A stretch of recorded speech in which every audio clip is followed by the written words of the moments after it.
Bon, aujourd'hui les amis, on va travailler sur cette PX. Vous voyez ici, une PX sidecar. Bon, le sidecar n'est pas mis en place, on l'a enlevé. Et l'opération à faire aujourd'hui, c'est une opération assez simple. Démontage du carburateur, de sa cuve, pour pouvoir passer le carburateur au bac à ultrasons. Alors remplacement aussi du tuyau d'essence et suppression du mélangeur à la demande du client.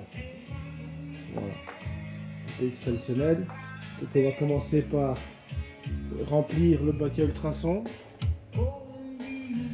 avec de l'eau bien sûr et un produit à ultrasons à doseur. Et alors je vais utiliser, pour qu'il chauffe plus vite, une résistance plongeante. Comme ça ira beaucoup plus vite. On se retrouve après le remplissage.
On va commencer par donner un coup de nettoyage à ce carburateur de l'extérieur pour éviter de trop souiller le liquide, enfin le nettoyant ultrason.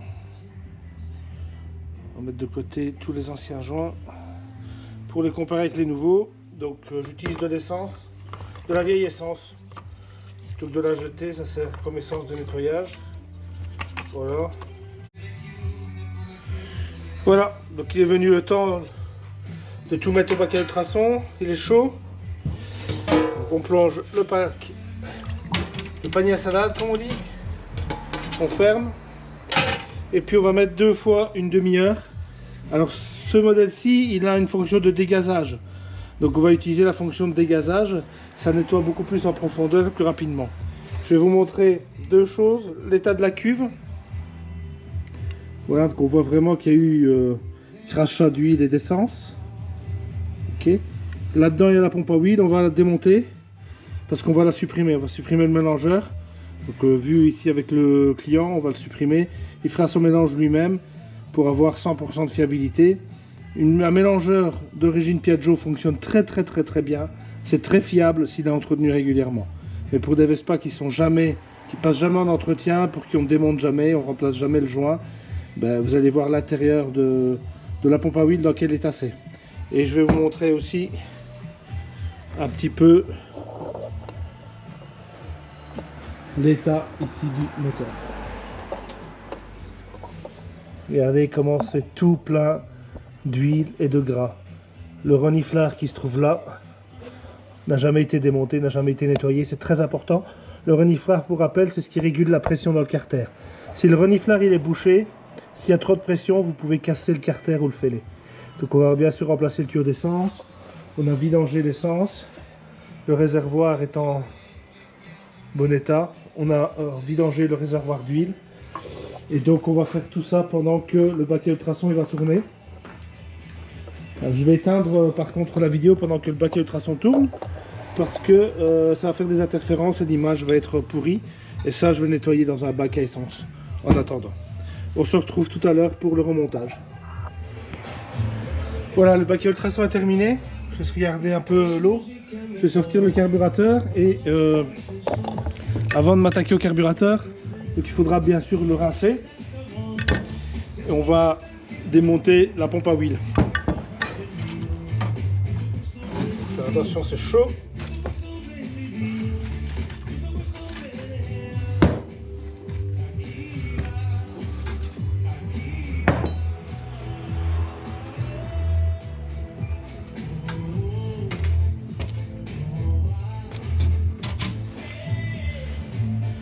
On va laisser en mode chauffe.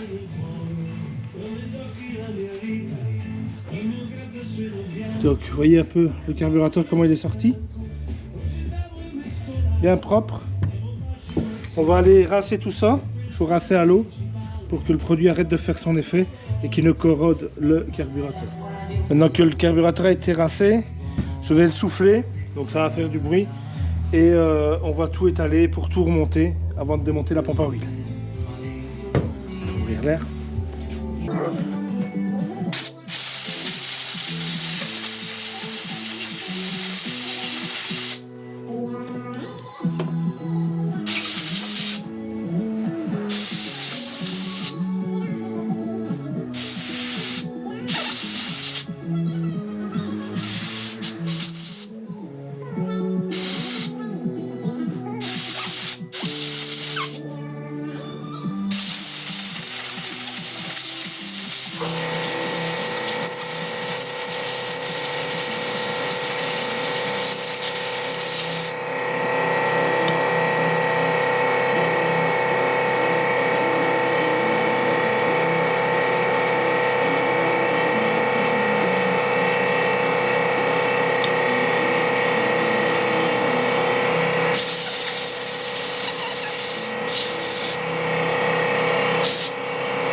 Là, on va démonter la pompe à huile.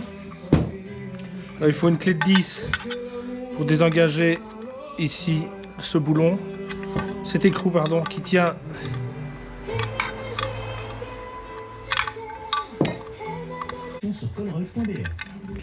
voilà, donc il sort. Lui, on va le nettoyer, mais on va aussi le boucher puisqu'on ne veut pas, puisqu'on supprime le mélangeur, il n'y a plus de tuyau d'huile qui va arriver ici, donc on va le boucher de ce côté-ci pour pas qu'il y ait de l'air qui rentre en fait. On va démonter la pompe à huile, le couvercle de la pompe à huile, c'est 3 vis ici. Voilà, je ne sais pas si vous voyez bien, mettre un peu plus de lumière. Voilà, ici.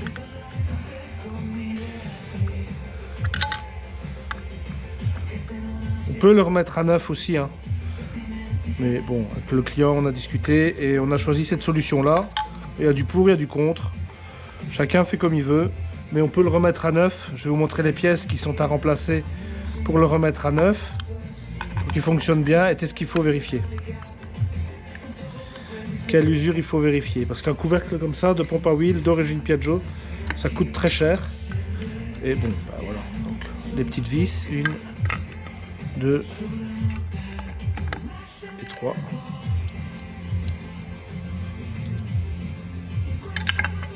2 et 3. On enlève le couvercle. Alors ici, regardez un peu l'état du couvercle de la pompe à huile. Donc tout ça, c'est de l'huile qui s'est transformée en une espèce de gras. Vous voyez? Et donc ça, à la longue, quand ça s'incruste de trop, ça empêche la pompe à huile de bien fonctionner. Donc ça, c'est mis comme ça.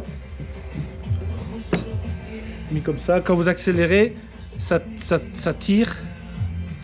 Donc il est dans cette position-là, à l'arrêt. Et quand vous accélérez, ça le tire. Et donc quand ça le tire, il y a cette petite aiguille qui pose sur cet engrenage. Regardez ici comment il est tout crasseux. Et l'engrenage, vous voyez, il n'est pas parfaitement plat au-dessus. Et donc ça crée un mouvement. Cet engrenage fait une fonction de pompe. Comme ça, de pompe à huile. Ça pompe l'huile et ça l'envoie dans le moteur. On a un peu l'état du joint. D'abord. Faire quelques photos pour montrer au client l'état.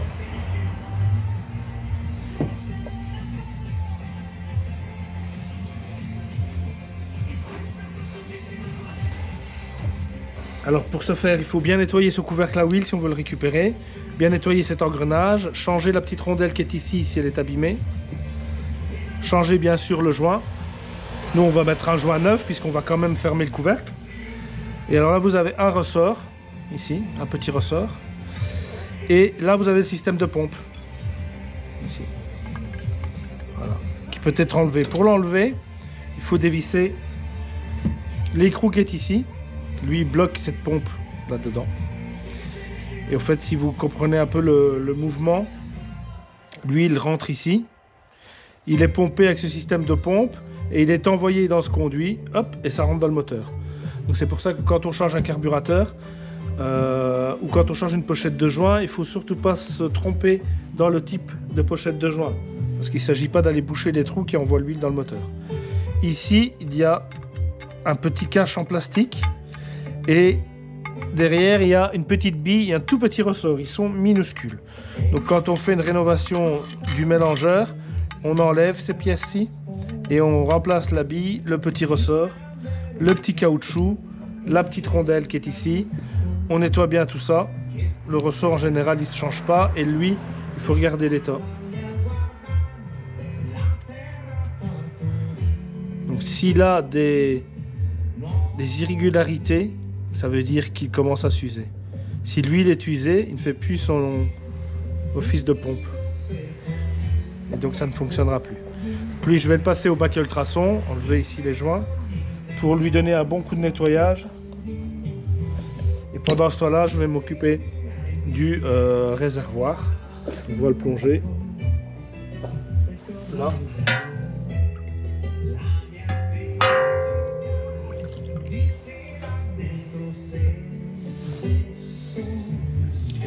Il y a un petit joint.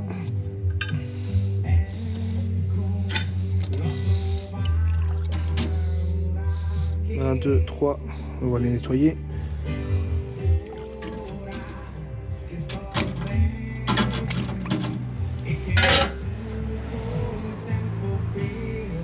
Sans oublier de nettoyer le soufflet, bien sûr. Ici. Alors, avant de nettoyer, lancer le bac ultrason, je vais vous montrer. La Vespa. Donc on a donné un bon coup de nettoyage avec une lame de cutter, enlever les restes de joints, nettoyer le reniflard qui est là, donc le démonter, le nettoyer. Et en ce qui concerne le réservoir, même chose, vu qu'on va plus utiliser le réservoir d'huile, on va condamner cette arrivée d'huile. Ici cette sortie d'huile, on va la condamner, ne pas mettre de nouveaux tubes et on va mettre une nouvelle tige, un nouveau tuyau d'essence parce que vu l'état, c'est absolument nécessaire. Voilà. Voilà, le bac a été nettoyé. Alors j'ai oublié de vous dire que quand on enlève le mélangeur, il faut enlever aussi l'axe, donc qui communique au fait dans le moteur. Donc quand le moteur il tourne, lui il tourne et il fait tourner cet engrenage-ci. Voilà. Donc Ça ne sert à rien de laisser des pièces d'usure qui vont s'user et qui ne sont plus huilées, puisqu'il n'y aura plus de mélangeur, plus d'huile, et donc qui vont créer de la fine limaille ou autre. Donc on enlève, et ça on va rendre au client. La pochette de joint elle est prête. On a le joint bas de cuve, le joint en dessous du carburateur, ça c'est le joint pour la pompe à huile. Il n'existe plus, mais il faut quand même mettre un joint. Il ne faut pas qu'il y ait de l'air qui rentre. Ça, ce sont différents joints. Ces deux-ci, ça dépend des versions. Ça, c'est plutôt pour des carburateurs plus anciens où on a un couvercle pour accéder au gicleur. Ici, on ne l'a pas. Ça, c'est pour le couvercle au-dessus du filtre à essence. Ça, c'est pour l'arrivée d'essence, etc., etc. Donc, on va mettre ça en place petit à petit. Et pour ce faire, on va aussi huiler avec de l'huile de temps certains éléments du carburateur, surtout si on ne le remonte pas tout de suite.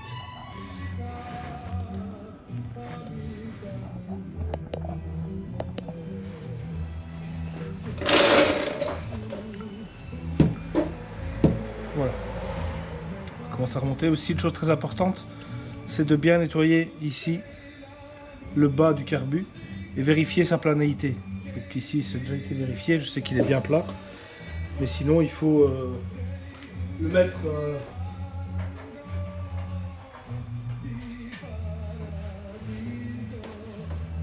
il faut le mettre à niveau, bien et le poncer. Il ne faut pas qu'il reste du joint.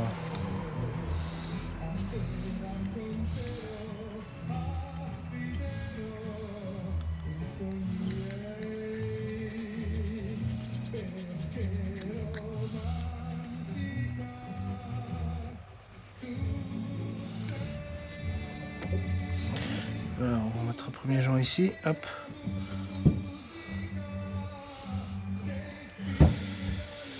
Et puis on va remonter petit à petit. Donc la vis de richesse, je n'ai pas encore regardé si j'avais le gicleur adéquat.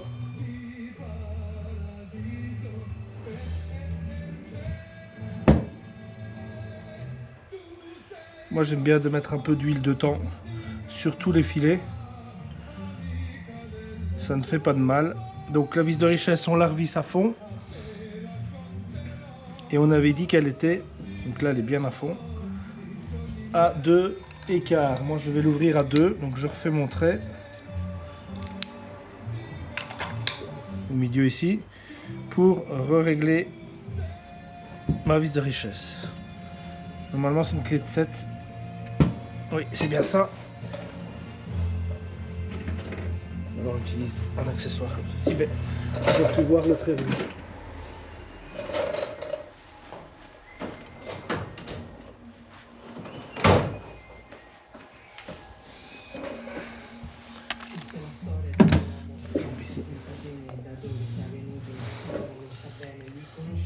Donc là, on va dévisser de 2 tours. Donc on a un tour, 2 tours.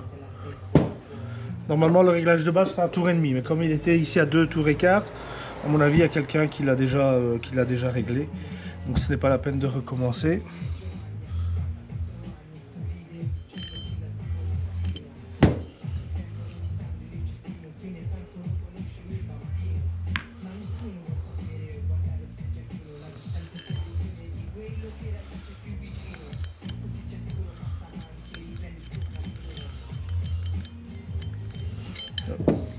J'ai une chance sur 2, c'est plutôt celui-là.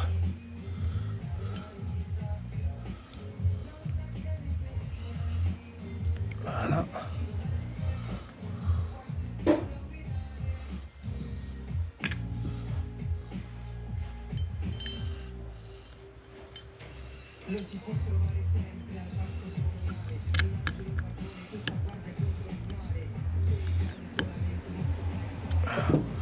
On va reconstituer le gicleur principal.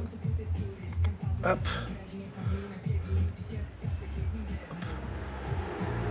Hop.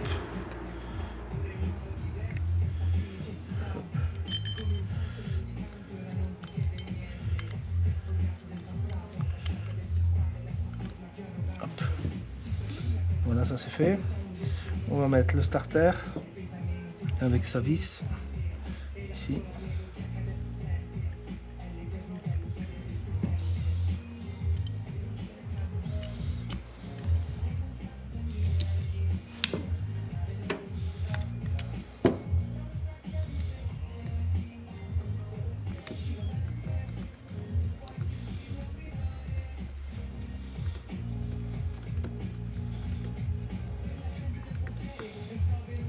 Voilà, on vérifie bien son fonctionnement. Il revient bien. C'est parfait. Alors, on va remettre la guillotine. Donc ici, 1, 2, 3 et un petit ressort ici. Et alors le couvercle et les deux vis. Alors ici, on va mettre le petit joint nouveau.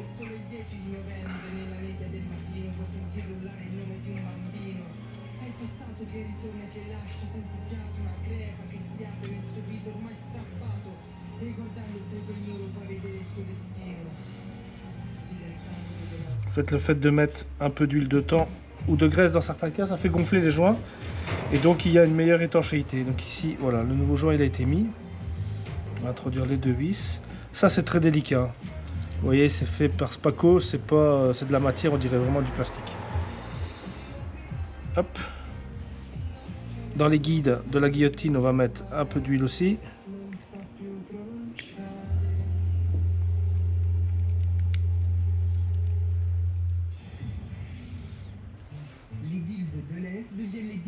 Voilà, son ressort.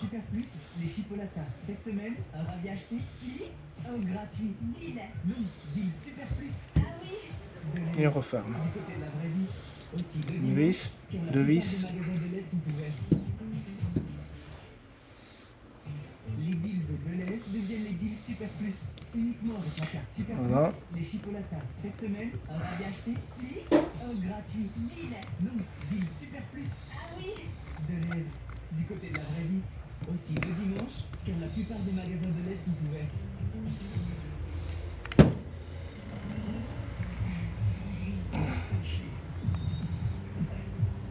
On vérifie le fonctionnement de la guillotine. Si elle s'ouvre bien, s'il n'y a pas quelque chose qui gêne ou autre. Donc ça là, ça va bien.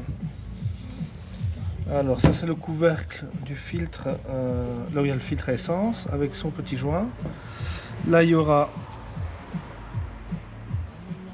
une vis. Alors on va mettre la vis. Et moi je rajoute un petit joint par-dessus comme ça. Voilà. Ça c'est une chose. Ça c'est l'ancienne. Alors il y a ça, il y a le flotteur. Mais comme je n'ai pas le pointeau, on va passer à la pompe à huile qui doit être refermée. Voilà. Avec son petit joint qui est celui-ci. Voilà. Comme je vous disais, moi j'aime bien mettre un peu d'huile. Hop.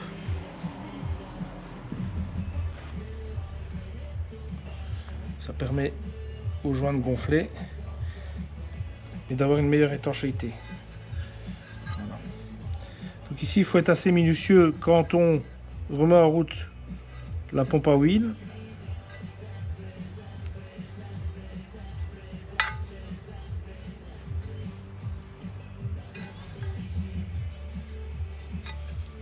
On va faire en sorte qu'on ne pince pas le joint.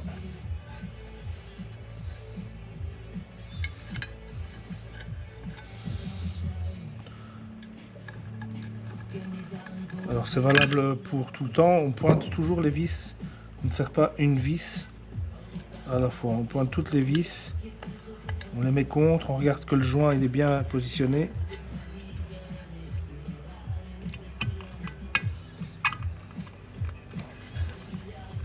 Je ne sais pas si on voit bien, mais enfin, là il n'y a rien de chinois, c'est 3 vis à mettre.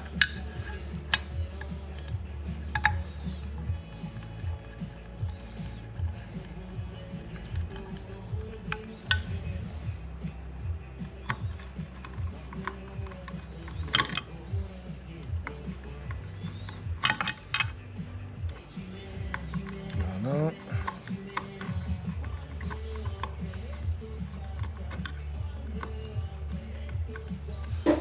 fois que les 3 vis sont bien positionnées, on regarde que tout fonctionne bien.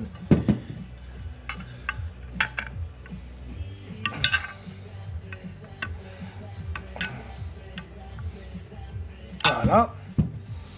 Alors ceci, ce sera à boucher. Donc je vais le boucher avec de la gaine, celle qu'on utilise pour l'électricité. Avec un peu de pâte à joint ici avant. Dans tous les cas, on va remettre ceci, mais il faut remettre d'abord le petit joint là.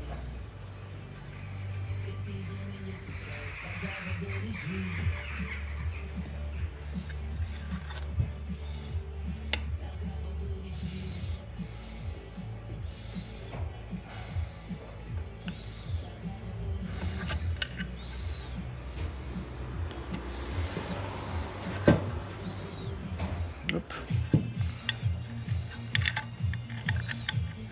Voilà. Quand on réutilise le mélangeur, parce que il est en bon état ou parce que on veut tout simplement le réutiliser, ne pas oublier de remplir d'huile ici tout le tube. Comme ça, il n'y a pas d'air. Donc remplir, faire couler par en dessous, comme ça on est sûr qu'il n'y a pas d'air qui est dedans et ce sera plus simple pour amorcer le système d'huile. Même si on fait un réservoir avec un mélange de temps quand on touche au mélangeur, c'est bien de remplir ici quand même avec de l'huile.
Voilà comment ça se présente.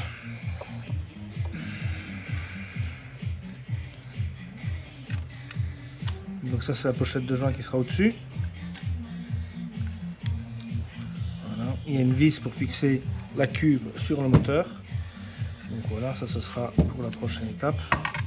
Le carbu il vient comme ça. Et c'est ceci. Le câble d'accélérateur rentre ici. Là.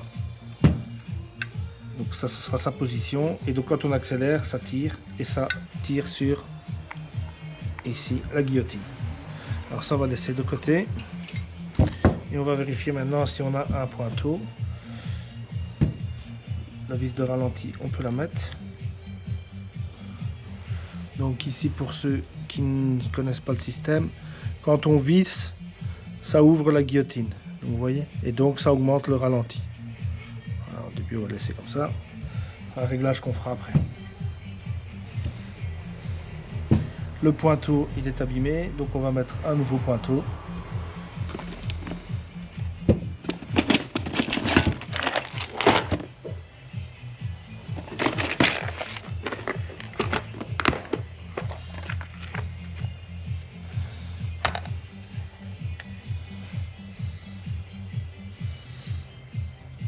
Bien respecter l'épaisseur, la longueur, il faut que ce soit le même type de pointeau.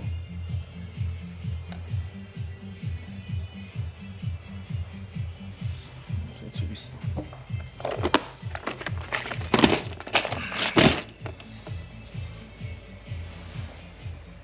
Alors pour le pointeau c'est simple, on va mettre le pointeau à sa place.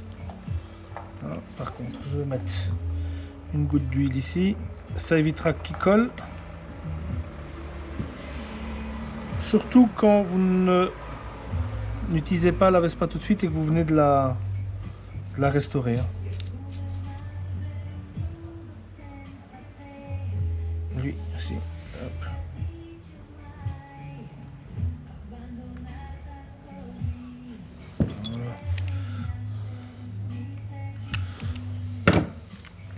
Voilà, le pointeau est en place. Par contre, une erreur, vous voyez, ça arrive même quand on a l'habitude de le faire. C'est avant de mettre le flotteur, eh bien, il faut mettre le joint. Sinon, on ne sait pas le mettre.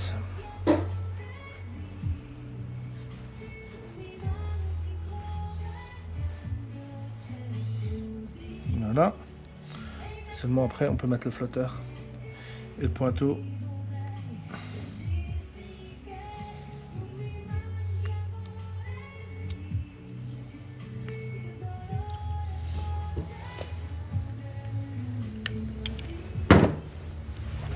Voilà. Vous voyez ici le pointeau, un peu comment ça fonctionne. On prend le carbu, on met ça en place. Alors ici, bien s'assurer que le joint, il correspond bien. Ne pas se tromper dans les vis. La longue à droite, la courte à gauche.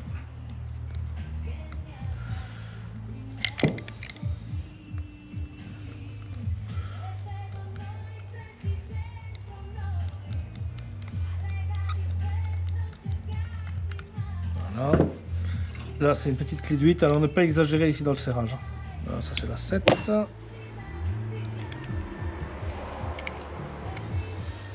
On serre toujours proportionnellement des deux côtés.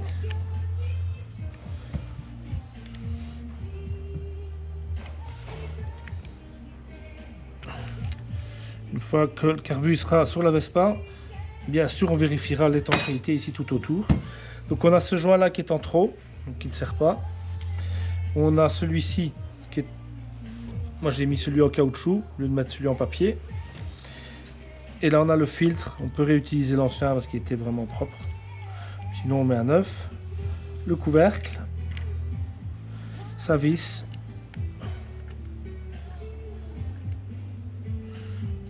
Sa rondelle et son petit joint.